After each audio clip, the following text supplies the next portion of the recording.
Hey Waffle Gang, I do hope you're well. My name is Mark and today we're checking out some more Reddit stories, and if you do love a Reddit story, why not consider hitting a like, subscribe, maybe that notification bell too, and let's crack on with today's first story.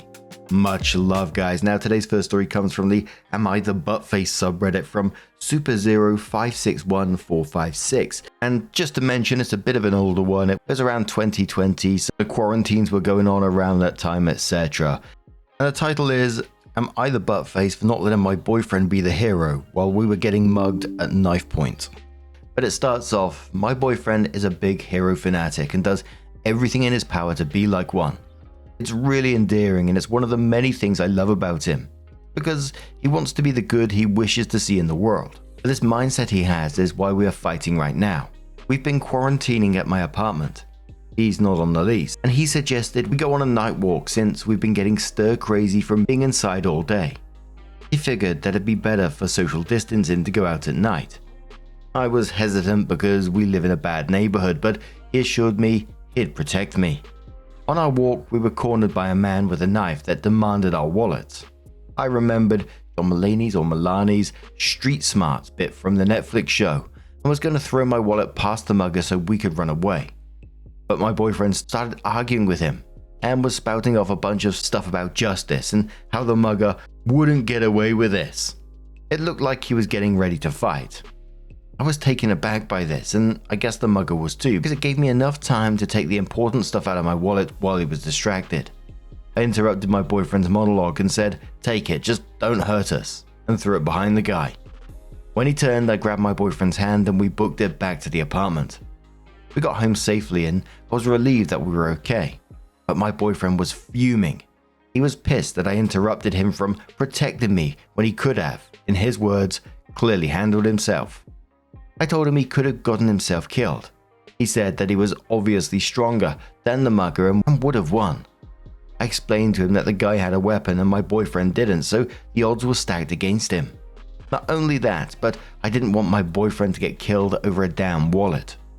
We argued for longer than necessary, so I shut it down and told him we could talk it out when our adrenaline wasn't so high, but I needed to file a police report while the event was fresh. He stomped off to our room while I called the cops. When I was off the phone, I went to lay with him, but he rolled away from me. The next day, he was still angry and had already told his friends and family about what had happened to us. I thought they would be understanding about how I handled it, but they were mad at me for not letting him have his opportunity to be a hero. His mum even ridiculed me for emasculating him. I want to reopen the conversation so we can understand each other and move past it. But if he isn't receptive, I'm going to ask him to move back with his mum. I want to understand where I went wrong, if I went wrong, but honestly, I feel like he's being childish and unreasonable. I just want to know, am I the buttface, or is he? The top commenter says to this one, not the buttface, tell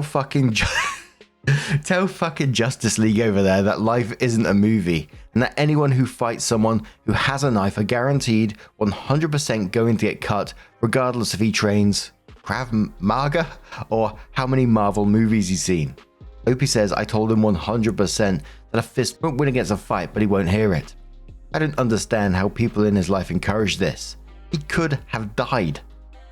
Sweet Panda Cookie says, send him back to his mother's to sulk, because that's what he is doing, sulking. He insisted on going on a walk in a bad neighborhood at night, knowing the chances something bad happening were high. He put you at risk.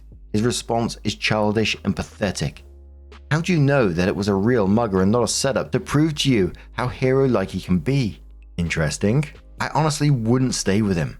I don't see the hero worship endearing, just means that he doesn't like himself very much. It's tied into his self-esteem, so when you wouldn't let him be the hero, in his eyes, you smashed his sense of self-purpose and self-esteem. He's also sexist as hell, wanting to save you. Dear Lord. His hero fantasy is escapism at best and damaging at worst. Wannabe Superman needs some therapy. Also, don't listen to all that sexist BS. Your quick thinking got you both out unscathed. Emasculated my ass, not the arsehole. OP says, you know, I really don't think it's stupid to set up a fake mugger, but at this point I don't see how the hell he can react the way he is, since this was a very real thing that happened to us. We still haven't talked out what happened yet because he went to visit his mum.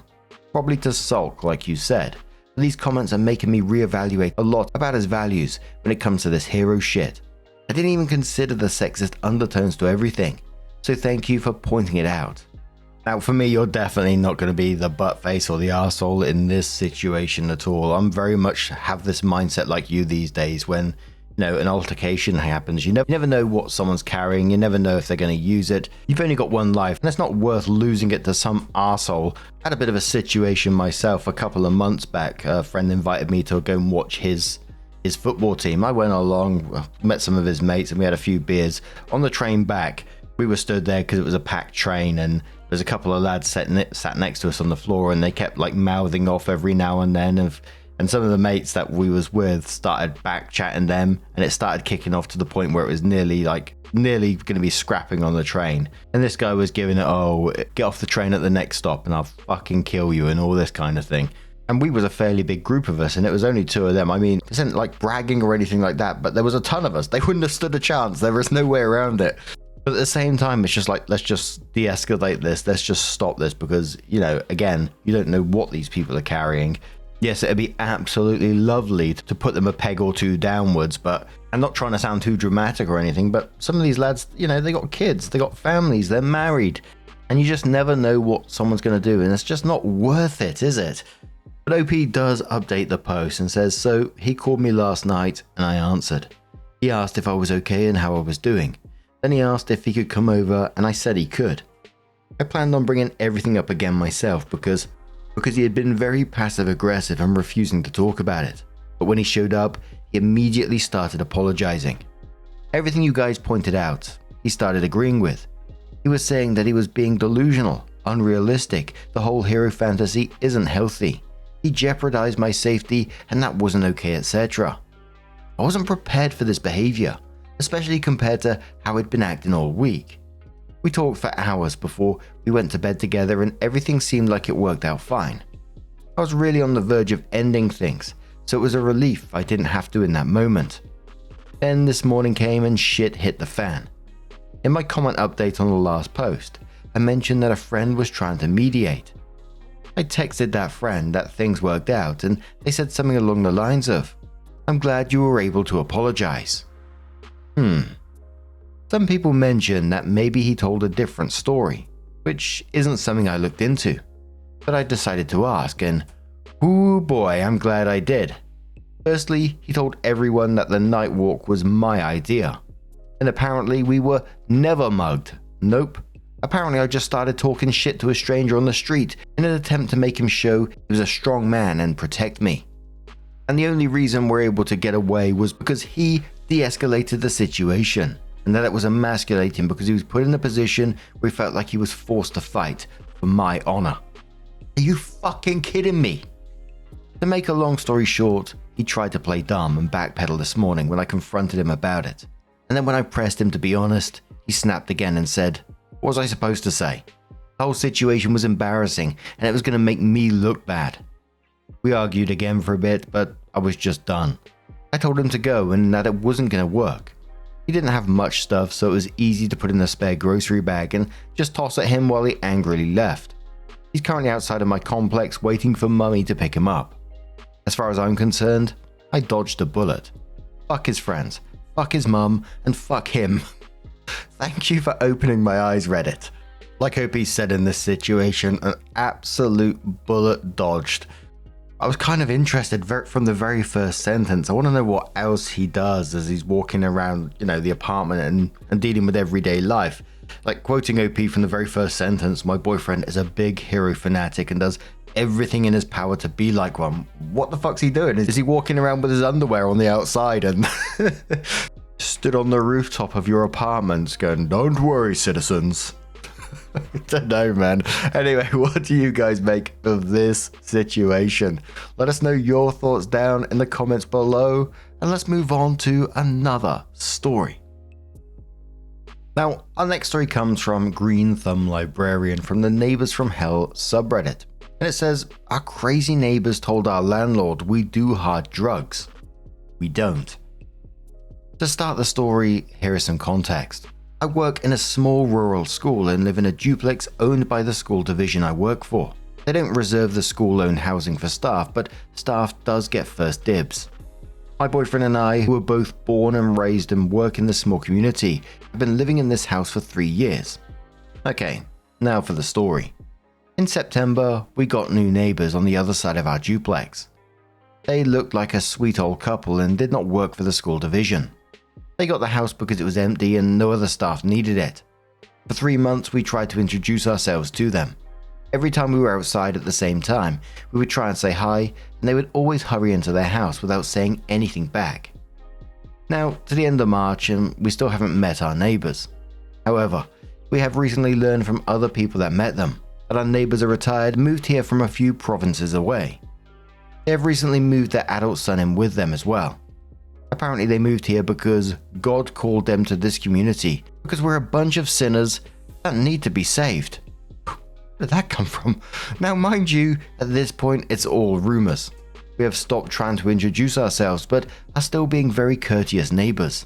We don't listen to loud music. We make sure our TV is never too loud, and we make sure after 10 PM that we don't make any loud noises.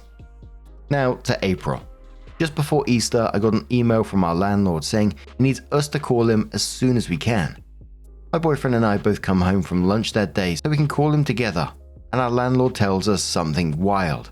He says our neighbors came to his office and told him we were doing and cooking meth in our house. They say there is a smell and they don't know what it was at first, but then their pastor came over one day and told them the smell was meth. Our landlord says they told him they could only smell it on Fridays and Saturday, and theorizes we don't do it on Sunday because we need Sunday to sober up for work. They tell him that they are worried about a fire hazard because they think we're making the drug and they don't feel safe. He says his wife is moving out because she is worried about being poisoned from the smell. Our landlord, having known us for a long time, does not believe them. He tried to calm them down and tell them it's not anything to worry about. They get upset and threaten to call the cops, so our landlord has warned us about all this and tells us just to be prepared in case the police do show up, and he advised us to let the police into our home to look around and see we have nothing to hide. Now to the present, May. There has been no police show up at our house. We have not seen our neighbors in weeks and believe they are almost never home because there is never any vehicles there. We have stopped being the nice neighbors and do not worry about how loud our TV is or if we make loud noises at night. A bit petty of us, but what would you do if your neighbors were trying to get you kicked out? Today, I get another email from my landlord saying he needs me to call him. He says my neighbors claim that the husband is in hospital and the doctors have found traces of meth in his system and they want us evicted immediately. Again, our landlord doesn't believe them and tells them to not worry, but to make them feel better, he's coming to tour both of our places next week. My boyfriend and I have both offered to provide drug tests to our landlord to show their neighbors. They will obviously be negative for everything. This has been absolutely insane. This couple comes into a small community and tries to spread lies about a family who has been here for over 20 years. Me and my boyfriend. No one in our town believes them and it's become a joke at both of our places of work. If anyone is interested in this story, I will keep updating after our landlord visits. Part of me immediately thought because the son was moving in that they want you kicked out so the son can have your apartment. I don't know if that's, it's a real wild way to go about it, isn't it? But who knows? It did make me chuckle though that the pastor can never pronounce that correctly. It always makes me feel like I'm talking about pasta. But when they invited him round to smell the meth and, the local meth expert there. But the first commenter says, start being proactive. Talk with other neighbors. Talk with the staff at the grocery store and the bakery, the delivery people, postman, and most importantly, people from church. They always seem to be the most chatty ones. Don't make it obvious that you're telling people about how they behave, but let it sneak naturally into the conversation. And yes, offer your landlord to take the DIY meth test kits into your home to test for it. And you can also test their home. It sounds more likely that they're doing that. Opie says already did. It is a very, very small community. No grocery store in town. We drive to the closest city for groceries, but we do have a local diner that is the gossip hub of the town. So I stopped into the diner the other day and told the biggest town gossip the whole story. Now everyone in town knows and knows it's a crock of crap. Another commenter says they sound delusional. This may be a way to get them evicted, because I'm sure your landlord is getting tired of the drama. False allegations of crimes is one way for them to be evicted. Opie says our landlord has told us to tell him anything they may do to us, or if we catch them watching us. He's looking for a reason to evict them, but it's not easy to evict someone if they're paying their rent on time. Commodore says makes you wonder if they ended up relocating because they tried this shit elsewhere and got communally shunned. Another Commodore says the son that moved in with them is smoking meth in their apartment. Oh yeah, that could be the case. Another Commodore says hire an attorney, send letters to neighbors and copy the landlord that you will not accept their slander without seeking damages to your financial loss, emotional distress, or damage to reputation. Seriously, don't let small town gossips drive your reputation. So at some point later, Opie does update the post and says first, there are some questions that were asked frequently I thought I would answer. This couple is probably in their 80s and their adult son looks to be at least 50. We do not smell anything. Actually had to Google what meth smelled like. We don't think their son is doing or cooking it. We believe they're trying to come up with a crazy story to get us kicked out to move their son into our side. My boyfriend and I are not a same-sex couple. However, we do live together and are not married, which could be a reason for them picking on us. We both work a second job on weekends because we are young and can and want to save to buy a house. So we aren't even home Friday nights and Saturdays, which is when they claim they smell it. And as a note, our community is so small we literally know everyone in town and around it. We have 2 places in town that are non-residential. A diner where I work on weekends and the school where I work during the week. Seems like everyone around us heard about their outlandish story and finds it funny or crazy. No one believes them. Okay, now for the update.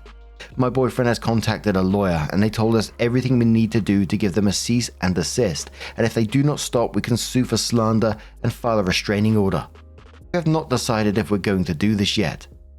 Our landlord came today and had a good chat with him before he went to do his inspection of both sides of the house. He said he would get everything together for us in case we do sue them. He clarified a few things we have heard. 1, it wasn't their pastor who came over.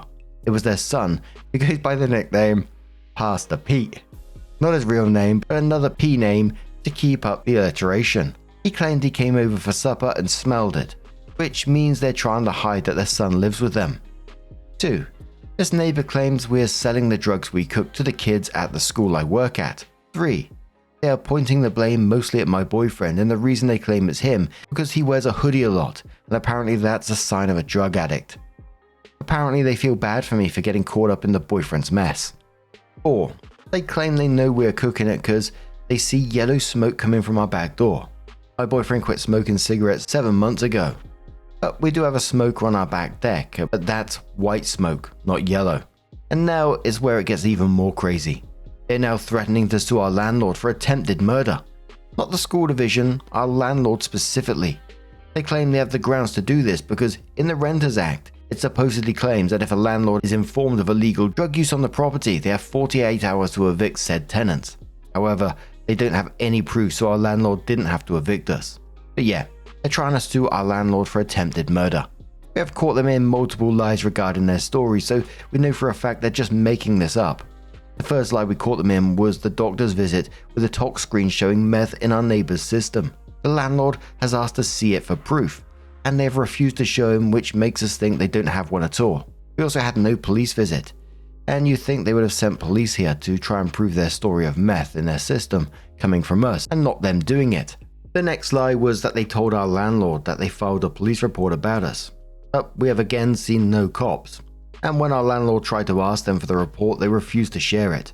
So he called the police station, and they said no report has been made. He clarified that they would have to share it with him as the landlord. And the last lie was that they told him they refused to enter the house without hazmat suits, yet I saw them going in and out of the house twice this weekend without the suits. We also learned that a cease and desist does not need to come from a lawyer, so we've written one up and will be delivering it to them today. They aren't home, so we just stick it in their door. We hope that this is the end of it, and hopefully they will get sick of living here and move. But if they do complain again, we have been advised by our landlord to call a non-emergency number for the local RCMP and ask them to do a search of the house and then go to the neighbors and tell them the house is all clear because they might respect someone with a badge. I will update if we have anything else to add.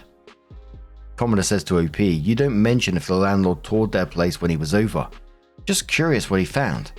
OP says he did tour their place, said it looked good. The place was trashed by the previous tenant and this crazy old guy is a retired contractor, so he got 2 months free rent to fix it up. And they said he did a good job. Only weird thing was the wife has a creepy doll collection in the living room. Other Commodore says, don't put the note on the door. You need proof they received it. Send it certified mail that they have to sign for. Other Commodore says, I wonder if the son is cooking meth right under their noses and they're blaming you as a projection that they have been convinced of. And another Commodore says, also, how do you know what meth smoke looks like? I wouldn't have been able to guess it even made smoke. They're telling on themselves, it sounds like. There's a comment that made me chuckle below this. It's from the Rob Show who says, my Wi-Fi is literally named Meth Cookhouse 2. You couldn't even begin to imagine the ways I would troll the shit out of these people. But it's still left to the question, what the hell are they doing this for? Is it the son doing meth and, the parents are just denying everything? Are they trying to get the OPs kicked out so the son can have that place? But as soon as I saw that God called them to this community because we're a bunch of sinners that need to be saved, I was like, oh dear, here we bloody go. But what do you guys make of this one? What do you think's happening in that apartment? Let us know your thoughts down in the comments below. Now, just a huge thank you for being here today, getting involved in the stories, your love, your support, your time. It always means the absolute world to me. So thank you so much. And hopefully I'm going to see you in the next one. You cheeky so-and-so.